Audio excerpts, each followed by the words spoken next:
Mga minamahal na taga-subaybay, bago manood ng aming video, huwag kalimutang mag-subscribe sa aking channel, i-like at ibahagi ang aking video. Ang sikat na aktor na si Enjen Ecurek ay nagpasya na magbukas ng bagong pahina sa kanyang karera at naging mainit na paksa sa kanyang mga romantikong alaala. Sa pagpapahayag ng kanilang malalim na pagmamahal sa isa't isa, ipinaliwanag ni Ecurek kung paano niya unang nakilala ang kanyang kasintahan, si Tagba Buyak Ustan.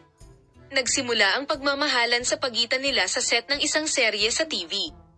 Nakilala ni Enjen Ecurek setan si Tagba Buyak Ustan sa kanyang mahiwagang kapaligiran at ipinahayag ang sandali sa mga sumusunod na salita. Hinding-hindi ko makakalimutan ang araw na iyon.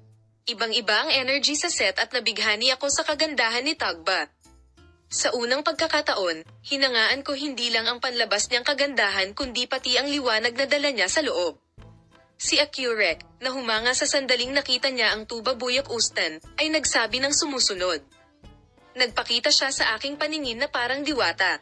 Mula sa unang sandali, nahipnotismo ako sa kanyang kagandahan at nanlamig sa harap ng kanyang kagandahan.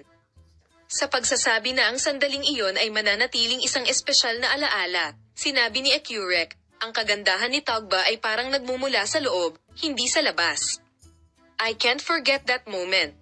Yung pinaramdam niya sa akin sa isang tingin lang sa akin is really very special and unforgettable, he added. Sinabi ni Enjen Ecurek na ang oras na ginugol niya kay Tagba Buyak Ustan ay naging isang kwento ng pag-ibig.